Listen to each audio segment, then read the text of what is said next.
Can we all agree to something? We do not like Buddy. You know what? I can't even throw y'all in the mix because y'all ain't here to, throw yourself in the mix. All right, I don't mess with Buddy. He did some sick stuff. And, usually when it's like the street violence, gang on gang violence, it's kind of, I take a step back. I can't really get into it because it's street, them boys been playing that same ball game for years. Why are they going to stop that same game they've been having for years? How about this? We just going to stop new participants in that game. That's the best option right now. But anyway, back to Buddy right here. Dude, mom had probably some life insurance, so a decent amount of money. Don't know the number. Instead of being a stand-up guy, real gentleman, and finding his own way, he decides to take his mom out for the insurance money. Right. Whatever whatever he gets, not mad that it's coming to him. I ain't got no sympathy, no empathy, no nothing for Buddy. Run them likes up. We need 10,000 likes on this mug. But anyway, Buddy ain't getting no sympathy, no empathy, no nothing. If he get what they call it, they got a name for it when you get beat up to the point your head swell up. They call it pumpkin headed. If you get one of them going on in the jailhouse, don't care. People like him is just very sick, bro. He up there with the Ted Bundys and Dahmers of Sicko. Different level with this, man. I take this serious, man. So you can't put me in the same category as the others. Let me tell you what I did to get that seat in the stone. I innocent females. You feel me, man? I don't.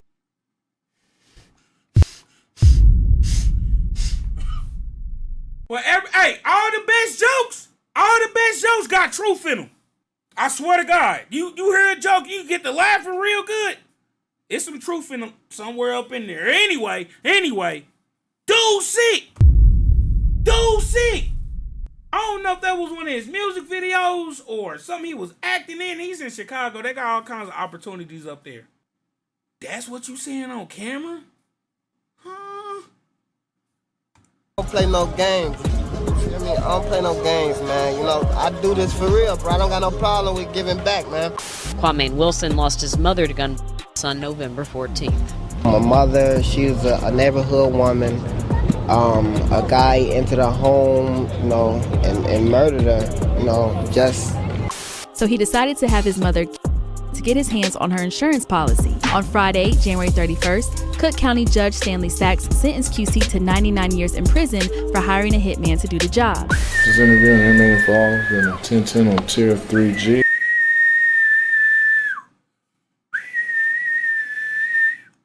Hey, they could have gave him the whole. Hey, they could have gave him the whole 100. Fuck it. I don't know. They all cussed again, man. What's your name? I'm gonna get right, bro. Kwame Wilson. What's your ID number? 2013 1224 144. Hey, yo, squad, what's the drill? Back with another video, man. There's been some crazy stories about rappers, but this one is something not even seen in movies, much less real life. Chicago rapper Young QC wanted to run up a bag by any means necessary, even if it meant murking his own moms, and that's exactly what he did. You seen many rappers crash out for the bag, but not like this, so I gotta break it down. So without further ado, let's skip the play and get down to business.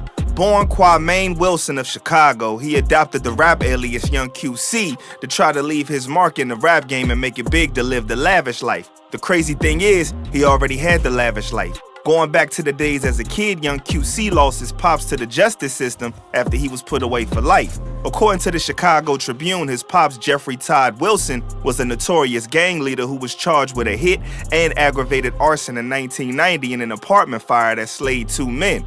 Police said the fire was started. That apple ain't falling far from the tree, bro. His dad did some sick shit. It just wasn't as sick as his sick. Started intentionally by Wilson and another gang member because a dope dealer who ran a house at 2662 West Monroe Street refused to pay a street tax of $500 to $1,000 a week. Now wanting her son to go down the path of the father, Young QC's mom, Yolanda Holmes, took on the strain of making sure she raised her son right. putting in the work, she was able to give young QC a better life, one where he didn't have to go anywhere near the streets. Anything bro wanted, he got. The freshest drop, money, jewelry, a job, expensive whips, name it, he got it, for sure. For his 16th birthday, she blessed him with a Mustang. Moms gave that boy everything. He was... Oh, just off of just pure logic alone, bro. Just off pure logic alone, bro. I'm assuming she stopped off the strength of he. It sounded like he ain't had to do much on his own, so he couldn't learn how to get money on his own. So by the time he get older, was it 19, 18, where it's kind of like, all right, my nigga, go be a grown man now, you know, like go do something for yourself. Go get something. And that's when all the problems started to go crazy. That's just me just before the end of the story. That's what gotta happen, bro. This one was pure like loving to this dude, and this is what he did. Spoiled rotten.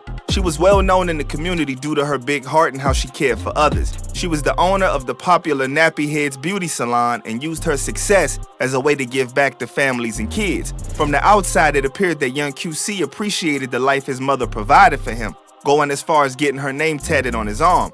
But the world would eventually discover that was the furthest thing from the truth. Bro had it all, but it still wasn't enough. He wanted the fame and the clout, but when he wasn't blowing... The nigga wouldn't put suicide doors on that Mustang is crazy. And then he was just doing stupid stuff with the money. Bro had it all, but it still wasn't enough. He wanted the fame. Never in life! I would never in life think about it, bro. Never. You don't do that to people you love, bro. You wouldn't even think about that if you love this person, bro. I would never in life think about it, ever. Fame and the clout, but when he wasn't blowing up with his rap career, things went hella dark. He hatched a plan to stack his own bread up. Young QC wondered who might be the best person to hit a lick on. That's when his thoughts had one person in his mind, his own mom's. Now you think, alright, he's not going to harm his moms for real, so he's probably thinking of setting her up to get robbed by one of his homies or something. It's already diabolical work to plot on your moms, but harming her would even be more audacious and sinister. Look what he doing? Young QC didn't think like that though. As far as he was concerned, anybody was fair game when it came to cashing out. Little did he know, he was going to be crashing out over his plans. And in the early hours of September 2nd, 2012, Yolanda Holmes and her boyfriend Curtis Wyatt were asleep at her apartment in uptown Chicago. Without even getting the chance to fight for her life and assailing into... I'm gonna run it back. Let me see if y'all saw what I saw. You know what I mean? Yeah. Let me see if y'all saw what I saw. Yeah. Be more audacious and sinister.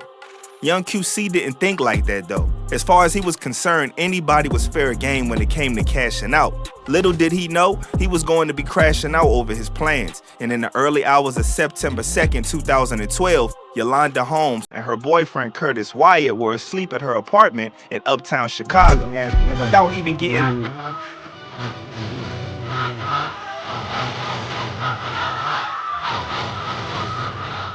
You's a freaky ass nigga, you's a freaky frog. Oh man. And the chance to fight for her life, and assailant entered her room where they were sleeping and fired a bullet into her head.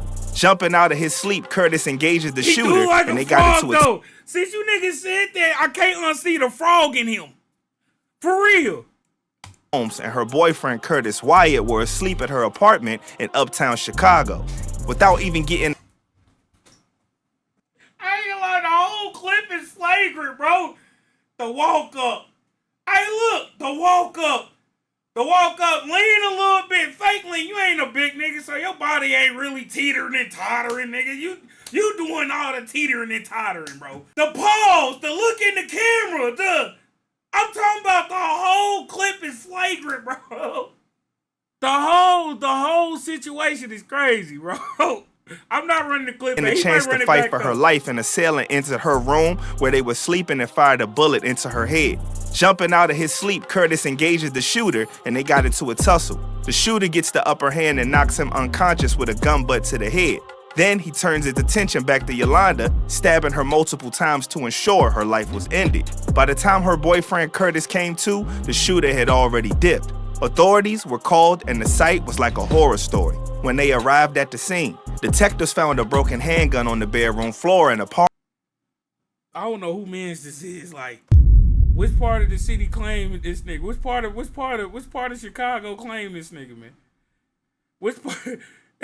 Everybody need to be dealt with accordingly, bro. Which part of Chicago claim this? This is your man's. This is your man's. Hey, we need to know. We need to know, man. Multiple times to ensure her life was ended. By the time her boyfriend Curtis came to, the shooter had already dipped. Authorities were called and the site was like a horror story. When they arrived at the scene, detectives found a broken handgun on the bedroom floor and a paring knife missing from a kitchen block. Blood spatter on the walls and the signs of struggle indicated somebody was fighting for their life. A Chicago PD homicide detective stated the fact that Yolanda had been shot and stabbed indicated that there was overkill and the assailant was set on a mission to make sure she didn't survive. Reports state that just before 6 a.m., Yolanda's son, Kwame Wilson, aka Young QC, came to a building to see his moms only to find out the grim fate. The waterworks started pouring as he mourned his moms, or so detectives thought. What's messed up is the boyfriend who called 911 became the main suspect. There bro was, banged up, bleeding, cuts from the attack, and detectives were watching him like he murked his shorty. Things only got worse for the boyfriend from there. There was so much blood on the evidence found that prints couldn't be pulled. Then, both Young QC and his mom's sis pointed fingers at the boyfriend for the crime.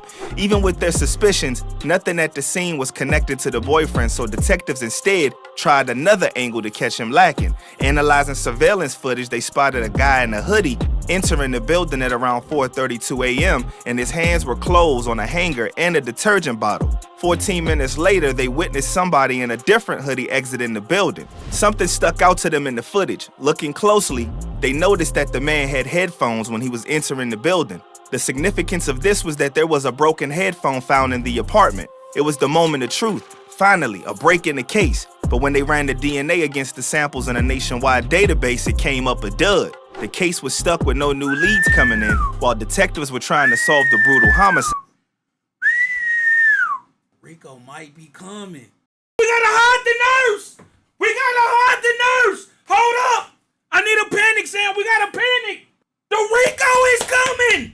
They are coming! Truth. Finally, a break in the case. But when they ran the DNA against the samples in a nationwide database, it came up a dud. The case was stuck with no new leads coming in, while detectives were trying to solve the brutal homicide. Young QC was turning all the way up. For somebody whose moms just got murked, he was living his best life and appeared to suddenly have a huge amount of cash at his disposal. After she lost her life, Young QC posted a vid to his YouTube bragging about his bread as he goes to Chase Bank to draw out 20 bands to give away to fans. Yeah, man, about to go get this $1,000 out for the fans, man. Really, I'm gonna take out $20,000, man. Just to show people, you feel me? I'm on a whole different level with this, man. I take this serious, man. So you can't put me in the same category as the others.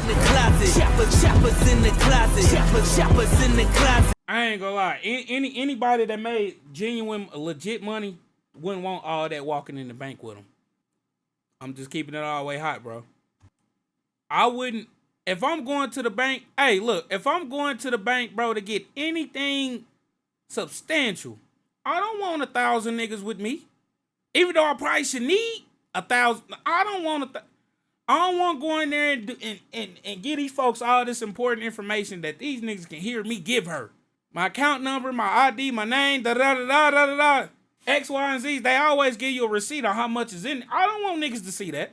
I do not want niggas to see that. Hell, they might overhear this lady say a number of what's in there. You just see the bullshit from a mile away, bro. You get to see the BS from a mile away.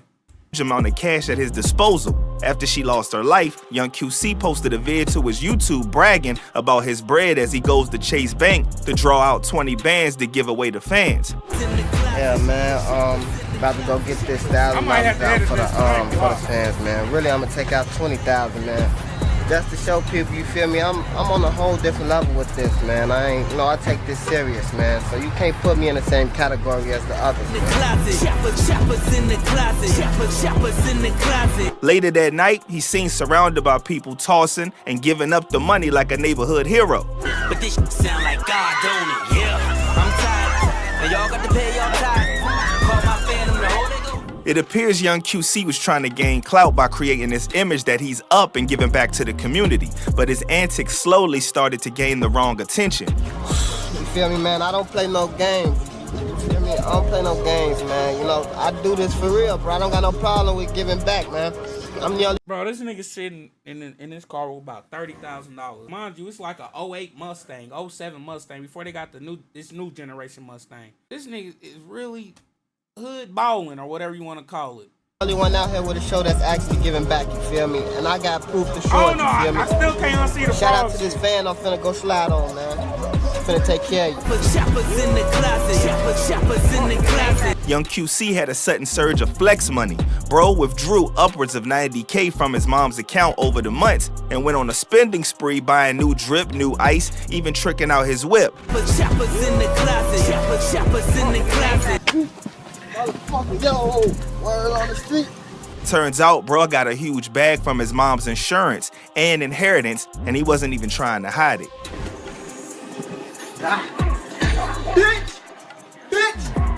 Young QC was living at large. He even spoke on his mother's passing at the attendance of a young woman by the name of Hadiah Pendleton, who lost her life to gun violence. A solemn air settled upon South State as the casket of 15-year-old Hadiah Pendleton arrived.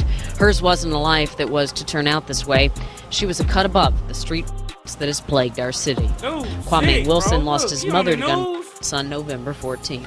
My mother, Well, I She guess was he a is neighbor- looking the camera in the eye, but it look like he looking down from the camera. hood woman, a guy entered a home, you know, and Like this dude's so bold, you know, because when you do crazy stuff like that, a lot of people like to shade up, be real high, be real, you know, disassociate in some type of way, some form, some fashion, bro. He ain't doing that. He kind of doing the opposite, bro. you know, just to steal. A year passed and it seems like Yolanda's homicide would go unsolved, but that all changed when detectives found clues in her phone records. They realized she had a second phone and somebody was on that number moments before her life was taken. But what's more strange is that a call was also active both during and after her homicide. Detectives soon connected the dots, figuring out that young QC was the one who had his mom's second phone at the same time she was murked. Further investigation led them to find the person he was speaking with was a guy by the name of Eugene Spencer. With the two new suspects now fully on their radar, young QC was tracked down by detectives on December 23rd, 2013 after they failed to get in touch with him. His plans began to crumble. Cops were pressing bro and eventually he gave up a story. Young QC admitted he knew Spencer and told him that it was meant to be a burglary. Spencer, on the other hand, was fumbling to find a proper alibi and tried to act like he was attacked by the assailant. Investigators realized Spencer was lying but was slowly breaking. His stories began changing every time. He claimed young QC sent him to Yolanda Holmes' apartment at 4 a.m. to drop off clothing. That's when he encountered a man he identified as an assailant and struggled with him. Initially, Spencer told detectives he only heard gunshots after the man ran into the bedroom and that he believed young QC had tried to set him up to also be killed. He then gave several different versions as detectives pressured him, stating that he dropped the gun and it went off. Then the gun went off as he grappled with the man. With a little more pressure, he spilled all the beans and the man told the Now that second phone might have been his phone. It's just, you seen how she was taking care of this dude. You know what I mean? You seen how she was, so it might have been his phone, but all up in her name and shit. You know? truth, and it was wild. Spencer admitted to shooting Holmes and then stabbing her. The next part gets even more twisted. Spencer admitted the mastermind behind the entire thing was Yolanda's own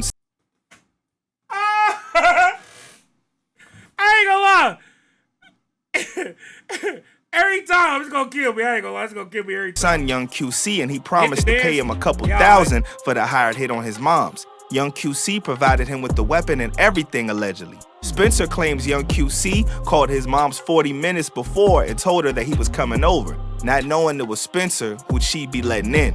He not only called before but stayed on the phone coaching Spencer to, and I quote, make sure that the B is gone. Investigators determined that's why Spencer stabbed Yolanda after shooting her in the head. Turns out the driver who drove Spencer to do the hit was none other than young QC's ex-shorty, Loriana Johnson. Yolanda knew these people and even posted a picture of them when they were together on her Facebook page. Sometimes it's the people closest to you for real. Most times. Messed up thing is, young QC didn't even pay bro the bag that he promised for the hit. Instead, he gave him just $70. Tossed his life away for $70, man. I mean, look, on December 24th. I mean, it makes sense. It makes sense, bro. Dude got his mama off. Why would he pay the Uber? Why would he be a stand-up solid individual to pay the Uber? It makes sense. He ain't worth it. Of 2013, Kwame Wilson, aka Young QC, was arrested for his mother's hit. In January 2020, he was convicted of first-degree hit and sentenced to 99 years in prison. Eugene Spencer was convicted of first-degree hit and sentenced to 100 years in prison. Young QC's ex, Loriana Johnson, pleaded guilty to burglary and served 7 years in prison before being released on parole. Before being sent away from court into his new home, Young QC spoke the bold final words, "I just want to say, nobody loved my mother more than me. She's all I had." Yup. We're gone.